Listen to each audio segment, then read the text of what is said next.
तो आप उनसे बिछड़ने की बात कहते हैं। इस देश में लालू यादव से कोई बड़ा नेता है? दलित दलित का नेता कौन है? दलित का सबसे बड़ा चेहरा है लालू यादव, पिछड़ा का चेहरा है, अत्यंत पिछड़ा का, अकलियत का। उससे कोई बड़ा नेता है कि आप कह रहे हैं मांझी जी से पिछड़ल काहे रहते हैं? लालू जी से अगर बड़ा नेता मांझी जी रहते तब ने सोचते कि हमको अफसोस है कि हम मांझी जी के साथ नहीं है, लालू जी के साथ है। हमारा भगवान तो है ही, वह गरीबों का भगवान है। आज जिस जगह बैठल है ना, हम मुसहर जाति से आते हैं, मजदूरी करते थे। आज लालू यादव विधायक बनाया तो उनको नहीं भगवान कहेंगे तो किनको कहेंगे? कोई 10 रुपया देनार। अब बिहार में राष्ट्रीय जनता दल और गठबंधन 40 पार। इस बार हम लोग बिहार में 40 के 40 सीट जीतने के लिए। इस वक्त अभी हमारे साथ खगड़िया जिला के अलौली विधायक रामवृक्ष सदा जी हैं, जो मांझी समाज से हैं। नमस्कार, मैं सोनू कुमार, आप देख रहे हैं SK24 न्यूज। SK24 न्यूज में आपका स्वागत है। बहुत बहुत धन्यवाद।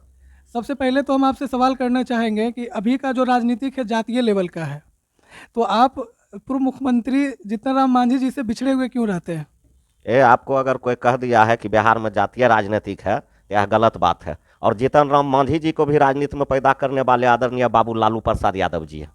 आप उनसे बिछड़ने की बात कहते हैं। इस देश में लालू यादव से कोई बड़ा नेता है?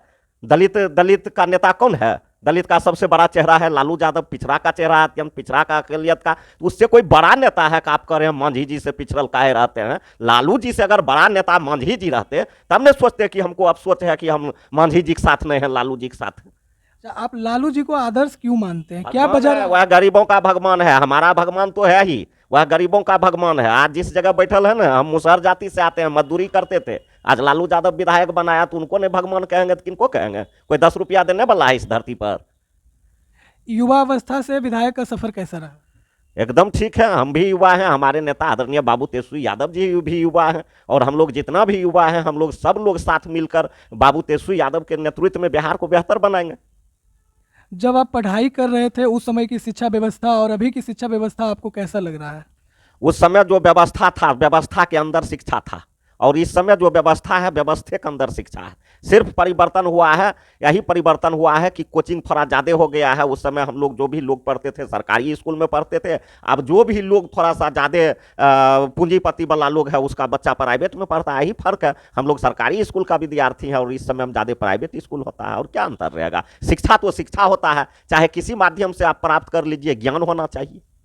आपके समाज के जो लोग हैं अभी भी पिछड़े हुए हैं, इसके लिए जिम्मेवार जीतन राम मांझी जी हैं। आपने कहा ना कि जीतन राम मांझी जी इतना दिन से नेता हैं, तो मांझी जी से थोड़ा पूछते अभी तक मुसहर का स्थिति काहे ऐसा है। आप बिहार के मुख्यमंत्री भी रहे, कई कबीर मंत्री भी रहे, बहुत सारे पद पर रहे, लेकिन फिर भी आपका समाज का यह स्थिति है, तो यह जवाब मांझी जी ने देना चाहिए। और आपने जो हमसे यह जवाब पूछा, तो हम लोग जिस दिन से विधायक हुए हैं, और हम ही लोग ने, आप सुने होंगे कि जब आदरणीय नेता बाबू लालू प्रसाद यादव जी बिहार के मुख्यमंत्री बने थे, तो मुसहर के बस्ती जाते थे, मुसहर के बच्चे को अपने हाथ से बाल छाँटते थे और उनको नहा के कॉपी और पिल्सिंग पट्टी दे के स्कूल भेजते थे। तो शिक्षा का अलग तो आदरणीय बाबू लाल, जो भी हम लोगों के समाज में पढ़ा लिखा लोग है, वह बाबू लालू प्रसाद यादव जी का देन है। जीतन राम मांझी जी क्या किए हैं अपने समाज के लिए? थोड़ा एक दिन आप लोग पत्रकार हैं, कुछ पूछिए, आपने अपने समाज के लिए क्या किए? मैंने अभी भी आपके समाज का जो लोग हैं ज़्यादातर चिमनी भट्ठा पे काम करते हैं बाहर में जाके। सरकार तो उसके लिए यहाँ भी व्यवस्था करवा सकती है रोजगार। हमारे समाज के ही लोग ही नहीं, बल्कि बिहार के 70 से 80% लोग मजदूर हैं, चाहे वह किसी भी समाज के हो, और सभी लोग कहीं न कहीं काम करते हैं। तो सरकार से हम मांग करते हैं कि अगर व्यवस्था रोजगार का हो तो सभी जाति सभी लोग को मिलना चाहिए। सिर्फ हमारे समाज के बात करते हैं, सिर्फ हमारे समाज के रोजगार से सारे समाज के लोग को स्थिति अच्छा हो जाएगा, ऐसा बात नहीं है। हम लोग जात नहीं, हम लोग जमात के बात करते हैं। इसलिए सभी समाज के जो पढ़े लिखे युवा है, सभी को नौकरी होना चाहिए, रोजगार मिलना चाहिए। आप विधायक चुने गए हैं तो कौन सी 3 प्रमुख काम करना चाहेंगे अलौली में? अलौली में हम लोग जिस दिन से विधायक बने हैं उस दिन से बहुत सारे काम हुआ है, और 3 प्रमुख काम हमारा अलौली का है। अलौली का अनुमंडल बनाना है, और गढ़ घाट पर एक पुल है, अलौली ही पंचायत कोसी नदी में गढ़ घाट पर पुल है, उसका भी हम लोग DPR तैयार करके बहुत ज़्यादा आगे काम बढ़ चुका है। और उसके बाद जो है हमारा खगड़िया प्रखंड के 8 पंचायत अलौली विधानसभा में पड़ता है, वहाँ चक्की पार और गंगौर के बीच में गंडक नदी पर पुल है। यही 3 काम वहाँ मुख्य है, और वह काम हम करेंगे। जनता आखिर आपको ही नेता क्यों चुना? अब तो सब दबंग लोग, क्रिमिनल लोग को ज़्यादा पसंद करते हैं, फिर आपको इतना सीधा साधा को कैसे चुन लिया? ऐसा कोई बात नहीं है, अब लोग समझ चुका है, वह एक दौर था जिस दौर का आप बात कर रहे हैं वह एक दौर था, वह दौर खत्म हो चुका है। और समाज में जो शांति व्यवस्था जो कायम हो गया है, उस शांति व्यवस्था के तहत समाज के किसी भी वर्ग का लोग हो, सभी का बच्चा अब पढ़ता है, सभी होशियार हो गया, और सभी का बच्चा और सभी लोग चाहते हैं, सभी लोग न्यूज और मीडिया के माध्यम से, मोबाइल के माध्यम से अच्छा अच्छा चीज़ देखते हैं। सभी लोग चाहते हैं काम करने वाले अच्छे लोग को वोट दें, इसीलिए लोग हमको वोट किया। हम अच्छे लोग थे और हम जीत गए।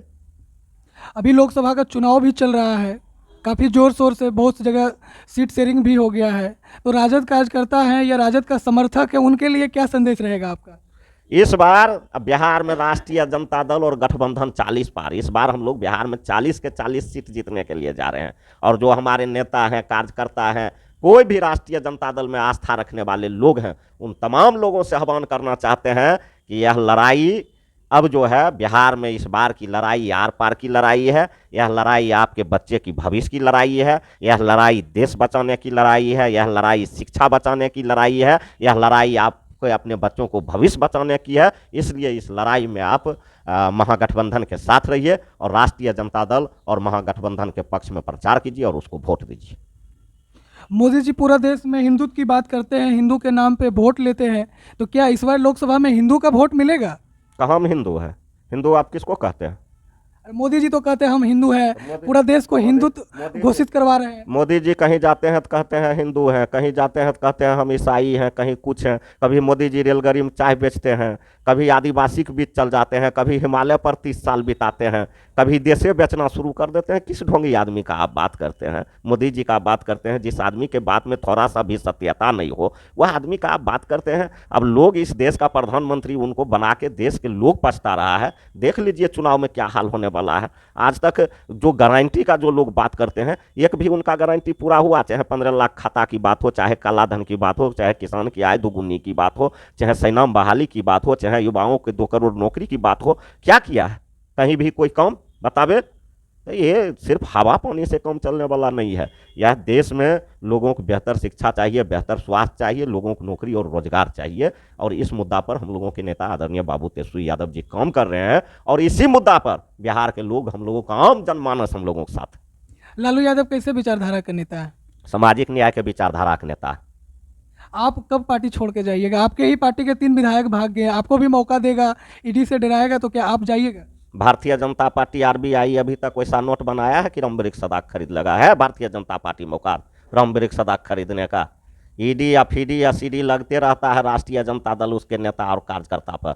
हम लोग राष्ट्रीय जनता दल के लोग हैं, हम लोग लालू यादव के सिपाही हैं। हम लोग किसी से डरने वाले नहीं हैं, अन्य झुकने वाले हैं। सामाजिक न्याय को, झंडा को आगे बढ़ाने के लिए हम लोग अड़ने वाले हैं, लड़ने वाले हैं, अपने गर्दन कटाने वाले लोग हैं।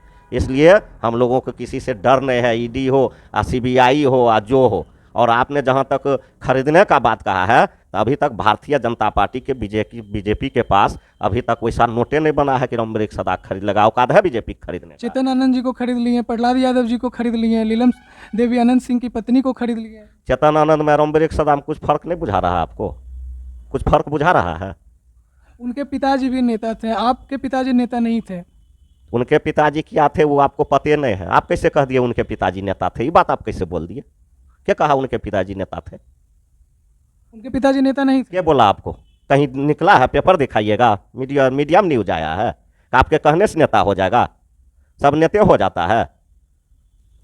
कौन लोग कहाँ गया या नहीं गया, सवाल यह नहीं उठता है। सवाल उठता है कि हम लोग जहाँ हैं, जिनके साथ हैं, उनके साथ रहेंगे। और ये सब बात मन में मत पालिएगा। सब वो अथिये हो गया, चेतन आनंद, नीलम देवी, ये बताइए। मैंने आपको डर नहीं लगता है बीजेपी से? किससे डरेंगे? कमाक खिलाता है वो हमको कि डरेंगे? हमारा पूरे परिवार का खर्चा जोड़ता है बीजेपी वाला, कौन चीज़ डरेंगे? गलत करने वाला से हम कभी नहीं डरते हैं। और सत्य के लिए चाहे जो भी संघर्ष करना पड़ेगा, उसके लिए हम करते हैं। आपके गार्जियन लालू यादव पे आरोप लगा रहे थे, सम्राट चौधरी जी आज कह रहे थे कि लालू यादव टिकट बेचने वाले में से हैं। उनको सम्राट जी का भी उतना ज्ञान नहीं है, उनको बोलने के लिए नहीं आता है। ठीक ना? जिस दिन बोलने के लिए वो सीख जाएंगे, उस दिन उसके बारे में आप हमसे पूछ